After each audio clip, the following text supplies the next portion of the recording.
नमस्कार, मैं पूनम श्रीवास्तव। आप देख रहे हैं सर्वोच्च दर्पण न्यूज। डालते हैं नजर आज की खास खबर पर।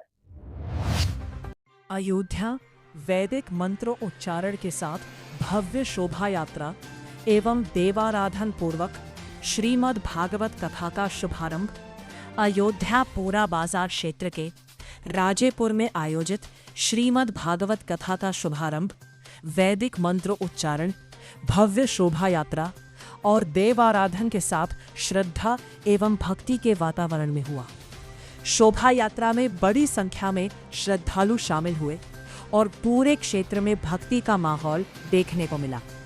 कथा के द्वितीय सत्र में प्रवचन करते हुए आचार्य ज्ञानचंद्र द्विवेदी ने कहा कि पुराण भारतीय जीवन साहित्य के अमूल्य रत्न हैं और अतीत को वर्तमान से जोड़ने वाली स्वर्णमयी श्रृंखला के समान है।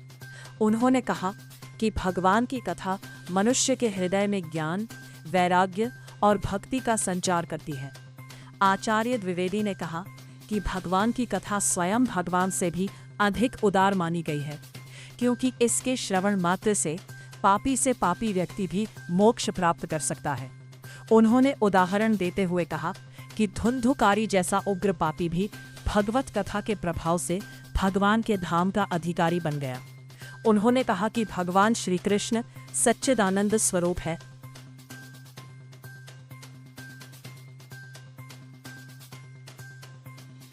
पंडित ज्ञानचंद्र द्विवेदी जी अंतर्राष्ट्रीय कथावाचक द्वारा श्रीमद् भागवत कथा का पाठ किया जाएगा, जिसका पुण्य श्रोता को भी मिलेगा और जजमान को भी मिलेगा।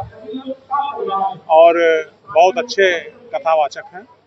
तो आप सभी लोगों का अनुरोध है जो आपके चैनल को देख रहे हैं, जनपदवासी, क्षेत्रवासी, पूरे प्रदेश देश में, तो शाम को 4 बजे और उनकी कथा का श्रवण करें। कलश यात्रा हमारे पहले घर पे पूजा हुई, फिर यहाँ पे कथा स्थल पे आए। कथा स्थल पर हमारे यहाँ के पिपरा भवानी माता जी हैं, जहाँ हम लोगों के गांव की देवी हैं, उनके स्थान तक गई। वहाँ पिपरा भवानी माता के यहाँ लौट कर फिर कथा स्थल पर आई। 7 दिवसीय। इसमें मतलब मुख्य अतिथि के रूप में भी कोई आने वाले? नहीं, कथा में कौन मुख्य अतिथि होता है? कथा में सब श्रवण करने के लिए आते हैं।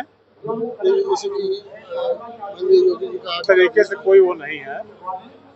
कथा में तो लोग सुनने के लिए आते हैं ना। कथा के बीच जिसका अपना श्रद्धा होगा, भाव आएगा, अब जो अपना होगा तो हित संबंधी होते हैं, अपना आते रहते हैं। सनातन भाइयों को मैं संदेश देना चाहते हैं कि वो आवें, कथा का श्रवण करें, सनातन को मजबूत करें।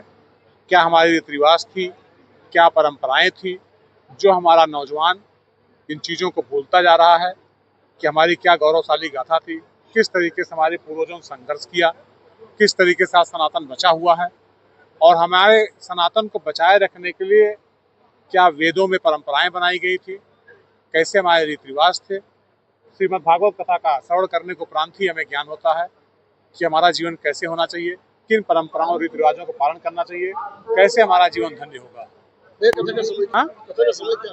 कथा के समय सायंकाल 4 बजे से लेकर के 8 बजे तक। कलश यात्रा निकलेगी, क्या कहना चाहते हैं? मैं यही आप लोग के माध्यम से बताना चाहता हूँ कि हमारे सूर्यवंशी में सबसे बड़ा कथा होता है। जब गया भंडारा चारों धाम के उपरांत में कथा का आयोजन किया गया है।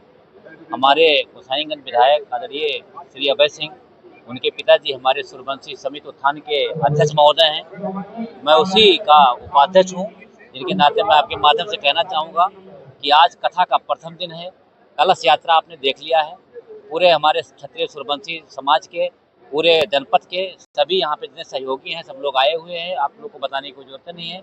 आज कथा का प्रथम दिन है और ये श्रीमद् भागवत का कथा चलेगा लगातार 7 दिन। उसके उपरांत 2 दिन का भंडारा किया जाता है, जो हमारे नियम में बुजुर्गों को दिया गया है। 21 को पूरा जो पक्की भात हम बोलते हैं, जो पक्का होता है, सभी का निमंत्रण है। और 22 तारीख को बिरादरी भोज का आयोजन किया गया है।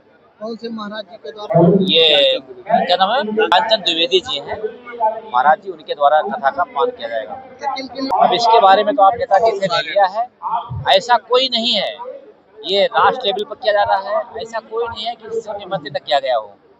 काफी संख्या में आएंगे इसमें, और संख्या भी मैं आपको क्या बता सकता हूँ। हम लोग आशा कर रहे हैं कि पंडाल आप देख ही रहे हैं, ये पंडाल और पूरा जगह ये भर जाएगा। ये मेरा सूर्यवंशी क्षत्रिय उपाध्यक्ष।